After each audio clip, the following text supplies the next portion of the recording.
자, 바로 이어서 하죠. 그래서 자율과제 제가 유한회사 일단 개념도 좀 살펴보시고, 자율과제는 그 은근히 강조하네요. 제가 여러분들을 위한 거라고 하면서 제가 좀 이런 것도 좀 설명을 드리면 좋은데 도저히 시간이 안 돼요. 그래서 여러분들이 계절학기 비싼 돈을 내고 수업을 하시는데 좀 안타까운 마음이 듭니다. 그렇다고 제가 수업을 소홀히 하거나 그러진 않을 테니까 너무 걱정은 마세요. 그리고 출석부 보니까는 제 수업 들었던 학생들 이름이 과거에 꽤 보이던데 좀 차이가 날 거예요. 선생님이 뭔가 시원하게 말 못한다. 그럴 수밖에 없어요. 이게 유튜브에 이제 동영상을 올리는 거라 불특정 다수가 보게 되잖아요. 그래서 지금 제가 말 한마디, 그죠? 단어 하나 선택이 정말 조심스럽습니다. 이 부분 좀 이해해 주시고. 자, 이어서 할게요. 그래서 재무 같은 경우에는 자금 조달 운용을 하는 건데 우리나라 같은 경우 대부분 주식회사 형태이기 때문에 주식을 발행해서 자금 조달을 운영한다. 뭐 물론 이런 것도 있어요. 또 이것도 얘기하면 또 한참 있는 이제 길어지는데 회사채를 발행해서 우리나라에서도 뭐 국채를 발행하잖아요. 국공채를 발행해서 뭐 이제 뭐 3년 안에 뭐 돈을 준다. 이자에 몇 %를 줘서 뭐 이런 게 있는데 회사채도 마찬가지거든요. 근데 이건 뭐 좀 주식보다는 비중이 적으니까 지금 이제 자금 조달 방법 말씀드리는 거예요. 주식 발행을 한다, 뭐 회사채를 우리가 얘기한다. 그리고 뭐 어떤 기업들은 땅을 많이 갖고 있어서 땅을 팔아서 그죠? 조직 운영에 필요한 자금을 마련하는 경우도 있어요. 삼성 같은 경우에는 용인에 땅이 상당히 많잖아요, 그죠? 그래서 에버랜드가 있죠.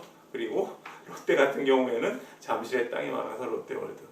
농담이고요. 그만큼 이제 그 조직 운영에 필요한 그 재원을 마련할 때 토지를 매매해 갖고 오는 경우도 있습니다.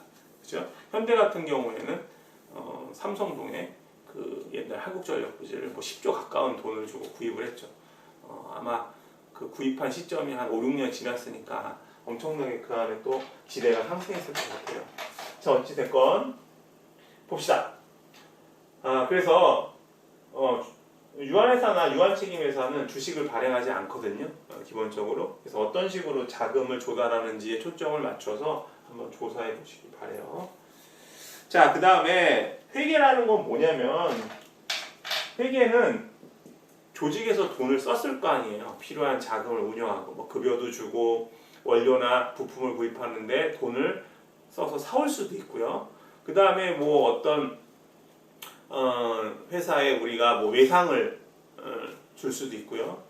그래서 돈 조달을 운용을 하지만 그죠? 돈을 어떻게 썼는지 그죠? 자금의 흐름을 갖다가 그죠?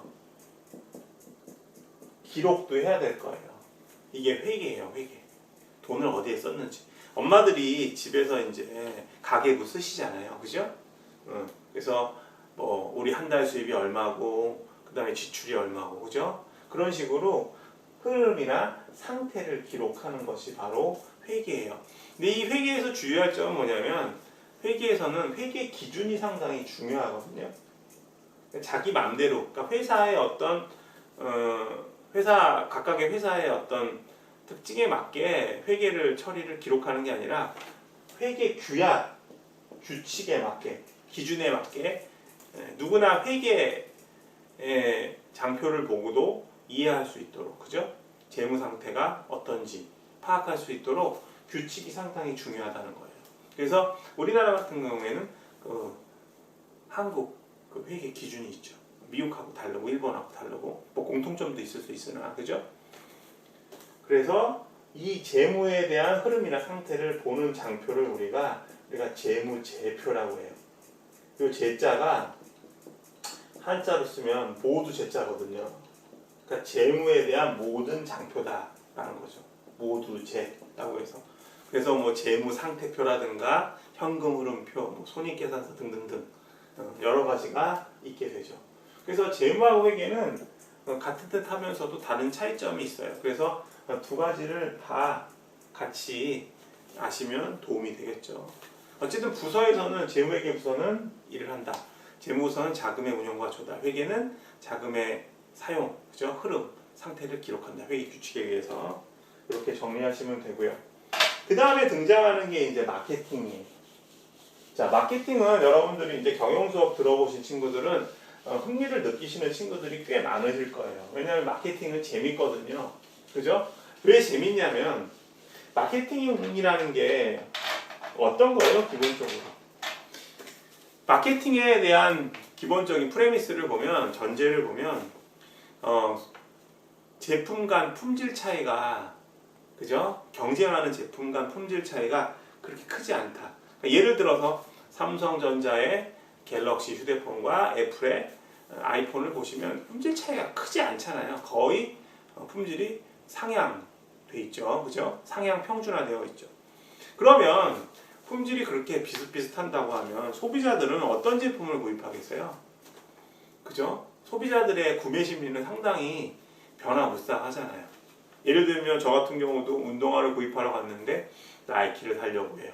근데 나이키를 사려고 했는데 새로운 뉴발란스의 디자인이 너무 눈에 들어와요. 그러면 나이키를 사려고 했다가도 순간 뉴발란스를 구입하는 경우도 있어요. 아니면 전혀 구매 의사가 없었다가 지나가면서 어떤 제품을 보고 구입하게 되는 경우도 있고요.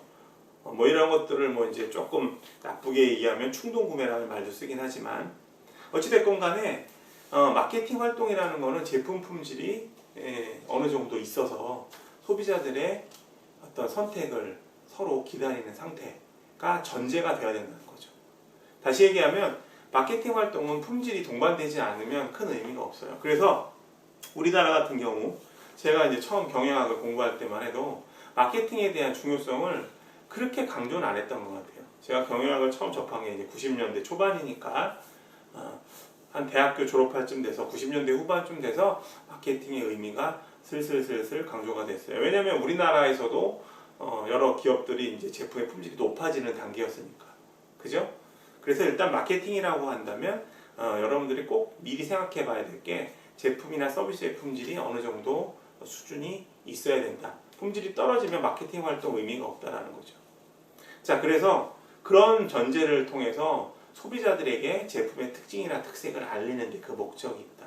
그리고 그런 것들을 효과적으로 그죠? 제품이나 서비스를 판매할 수 있는 여러 가지 효과적으로 판매할 수 있는 활동들을 우리가 종합적으로 수행한다.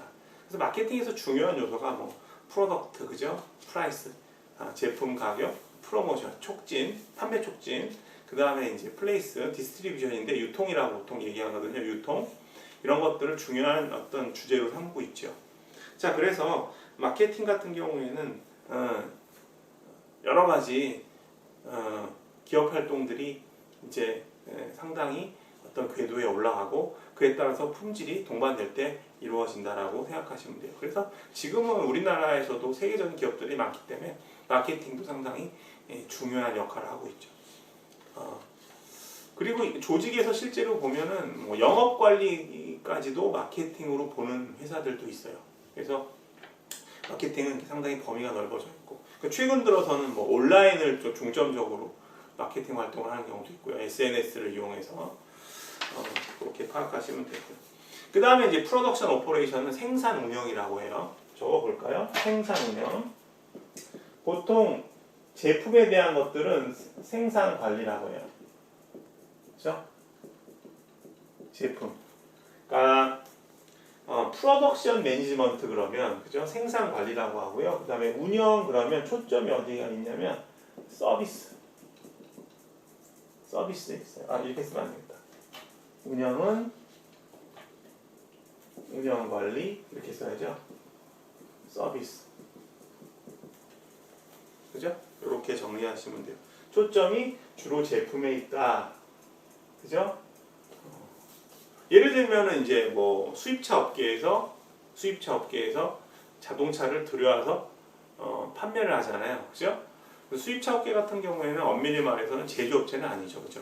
만들어진 제품을 사가지고 와가지고 그죠? 수입해 와서 판매를 하는 거니까. 뭐 직접 판매를 하는 경우는 드물고요. 대부분 중간에 딜러를 이제 통해서 판매를 하거든요.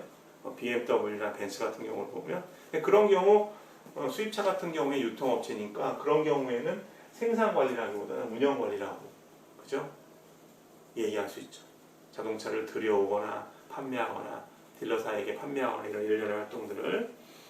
자, 그래서 생산관리에서는 양품이 만들어질 수 있는, 그죠? 불량품보다는 양품이 제조될 수 있는 것들을 관리하는 게 중요하다라는 거고요. 그 다음에 이제 제조업만 있는 게 아니고 서비스업 같은 경우에는 운영 관리가 상당히 중요하다. 특히 이제 호텔이나 뭐 병원이라든가, 그죠? 그 다음에 항공사 같은 경우에는 승무원들에 대한 여러 가지 서비스 관련 교육이 중요하다는 거죠. 자, 그 다음에 네 번째 채용 볼게요. 채용에 관한 얘기는 특히 우리 이제 조직행동론은 이제 인적자원 관리하고 밀접한 관련이 있으니까 좀 구체적으로 다뤄보도록 하겠습니다. 제가 첫 시간에 말씀드릴 때 이제 스태핑 그러면은, 그죠? 스태핑 그러면 리크루트먼트 어떤 거예요? 모집, 그죠? 그 다음에 실렉션, 선발. 그래서 정리를 해보면 채용에는 모집과 선발이 있다. 우리가 채용을 채용을 우리가 리크루트먼트와 실렉션으로 우리가 나눠서 볼 수 있다라는 말씀을 드렸고요. 그 다음에 우리가 이제 디벨롭먼트라고 개발이라고 했는데, 보통 이제 개발 그러면 교육 훈련을 말해요. 에듀케이션 트레이닝을 보통 얘기하는데 일부는 성과 평가도 들어가요. 왜냐면 성과 평가 도구 개발하는 것도 중요한 이슈가 되거든요. 그죠? 성과 평가도 개발이 되는 거죠. 성과 평가를 왜 하느냐? 구성원들이 어떤 일을 했는가, 그죠? 어떤 일을 했는가, 성과 평가를 한다는 거. 예를 들면 이원이라는 사람은 어떤 일을 했는가. 뭐 컨설팅을 할 때는 조직 인사 컨설팅을 했다. 조직 인사 중에서도 급여 관리 쪽을 상당히 많이 했다고 하면 저의 히스토리가 만들어지잖아요. 그러니까 그런 경우에는 우리가 디벨롭먼트 쪽으로 우리가 넣을 수가 있어요. 분류를 할 때. 근데 성과평가가 보상하고 연결되면 따로 떼서 보는 게 좋아요. 그냥 이밸루에이션과 컴펜세이션으로. 또 괜히 쓸데없는 얘기한 것 같아요. 복잡하게. 어찌됐건 간에. 그 다음에 마지막으로 우리가 나온 거 요거 잘 봅시다. 리텐션. 리텐션은 우리말로 유지라고 하거든요. 유지라는 거는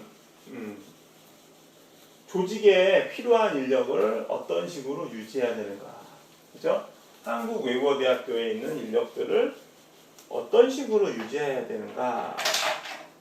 그래서 유지를 했을 때는 우리가 뭘 해야 돼요? 역시 성과 평가를 해봐야 된다. 요거를 우리가 퍼포먼스 이밸루에이션이라고 하거든요.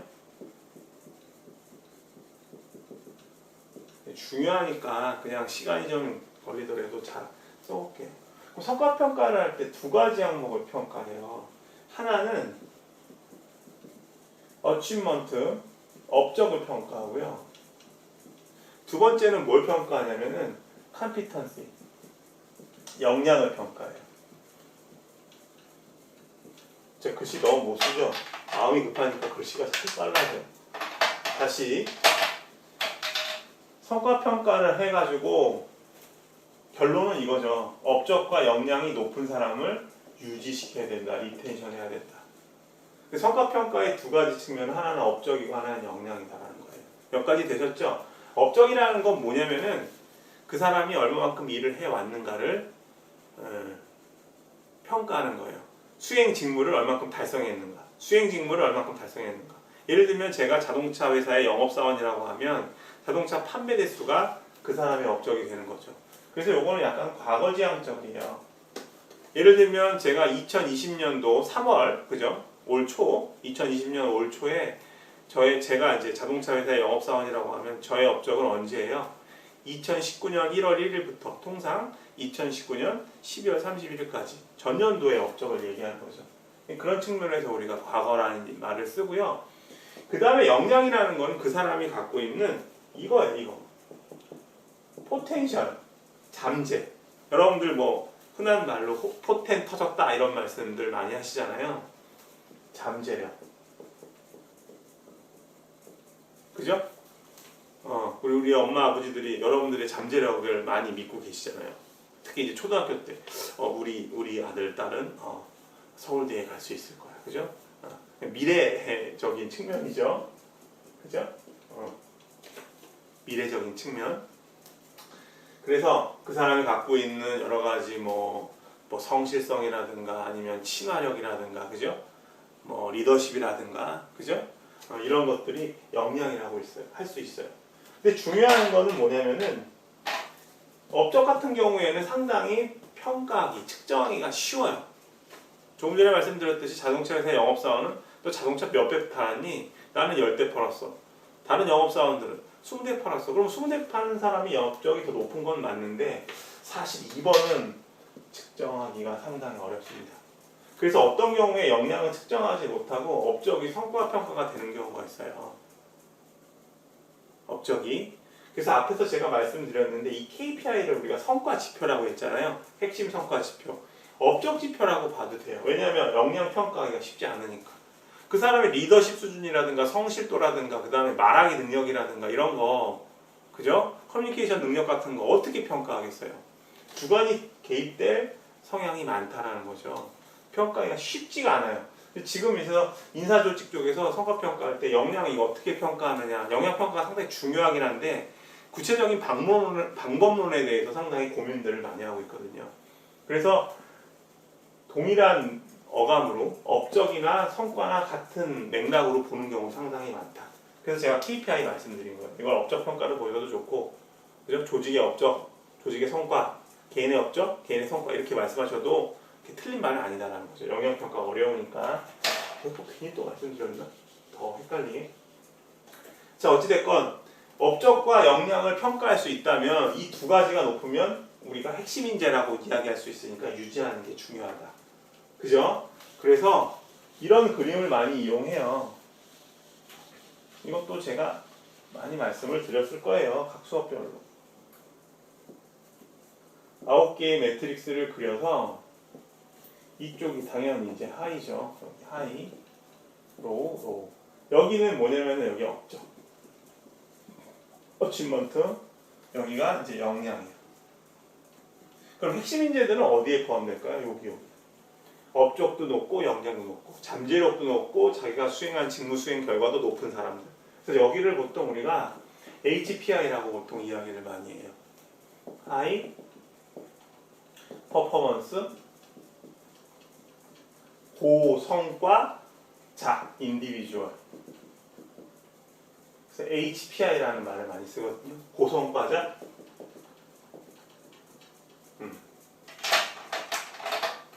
문제는 여기에 해당되는 사람들은 물론 여기는 상위 한 1% 정도. 그래서 제가 제일 끝단을 이야기한 거고요. 여기 전체에 들어가는 사람들은 좋죠. 한 10% 정도. 역량과 업적이 한 10%예요. 근데 문제는 이제 이런 경우죠. 역량과 업적이 제일 낮은 경우. 이런 경우는 이제 조직 입장에서 보면 어떻게 하는 게 좋아요? 해고시키는 게 좋죠. 레이오프라는 말을 쓰거든요. 정리해고. 오늘 완전히 뭐 HRM 공부하는 것 같다, 이번 시간에는. 근데 이 정리해고가 우리나라에서는 쉽지가 않아요. 왜냐하면 노동조합이 권한이 좀 세잖아요. 안 그런 회사도 있지만.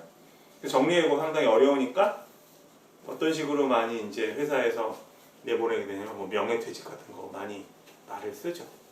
아니면은 뭐 딴 타부서로 관련 없던 타부서로 지금까지 해온 업무와 관련 없는 타부서로 이직을 이동을 시킨다든가, 그죠?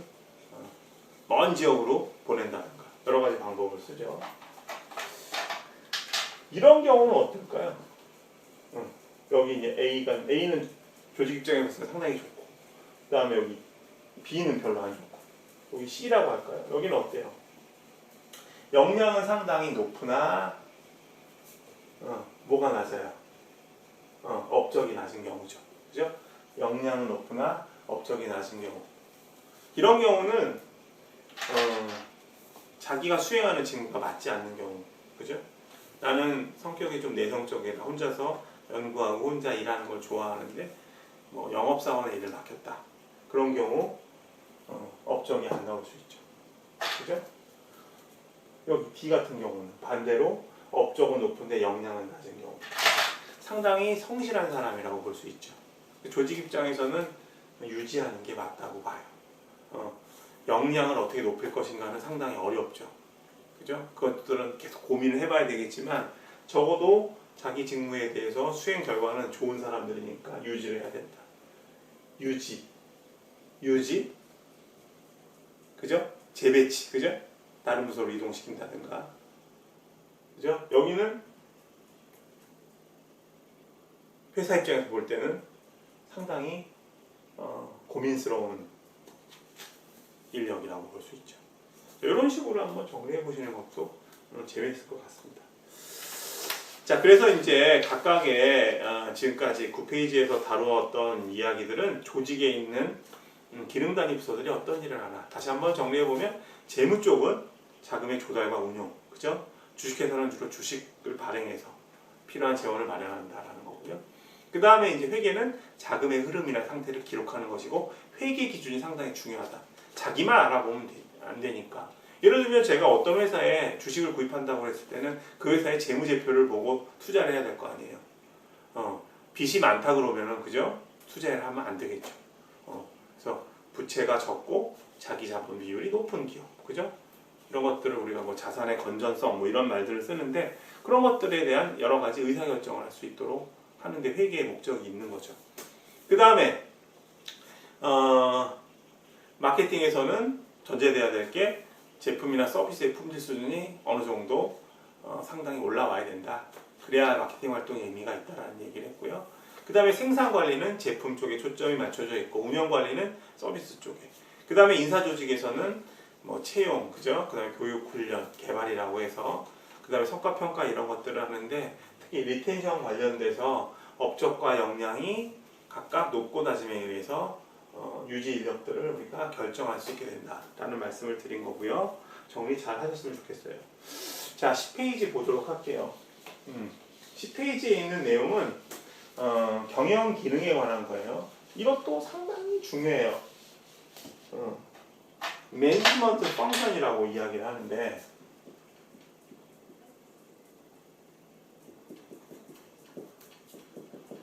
경영 기능 네 가지로 구성돼요. POLC 이렇게 기억하시면 좋겠다. 플래닝, 오거나이징, 리딩, 컨트롤링. 각각 우리말로 얘기하면 계획, 조직화, 지휘, 통제.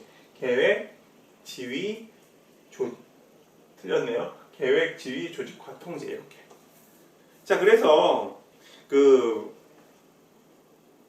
경영 기능이라는 거는 어떤 건지 한번 보세요. 경영 기능에서 첫 번째는 계획하는 거거든요. 경영자들이 모여서 경영 기능을 수행하는 주체는 경영자들이겠죠. 경영자들이 모여서 계획을 세우는 거예요.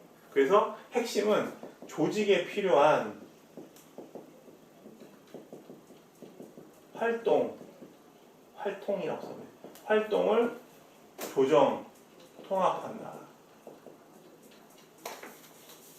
이렇게 보시면 이해가 안 가니까 예를 들면 늘 수업 시간에 드는 얘기인데 김장을 한번 예로 들어봅시다. 김장 같은 경우에는 상당히 중요한 일이잖아요, 그죠? 기간이 있고 김장 같은 경우에는 일종의 프로젝트죠. 프로젝트라는 게 뭐냐면 어떤 기간이 존재하고요, 그 기간 안에 어떤 업무를 마치는 거예요. 그래서 저 같은 경우에 이제 컨설팅을 할 때 프로젝트를 수행한다라는 말을 하거든요. 예를 들면 뭐 한국외국어대학교의 교직원들의 급여 체계 고도화. 그러면 현재 이제 한국외국어대학교 교직원들이 받는 급여를 어떤 식으로 체계 있게 더 정교하게 만들 것인가. 그래서 기간은 뭐 2020년 8월 20일부터 2021년 뭐 1월 22일까지 한다. 한 6개월 정도 수행한다. 라고 한다면 이게 프로젝트가 되는 거예요. 기한 내에 일을 마치는 거예요. 김장도 그렇죠.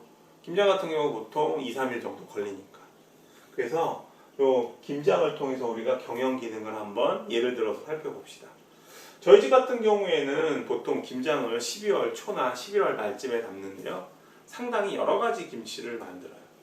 어떤 김치를 만드냐면 배추김치, 총각김치, 그죠?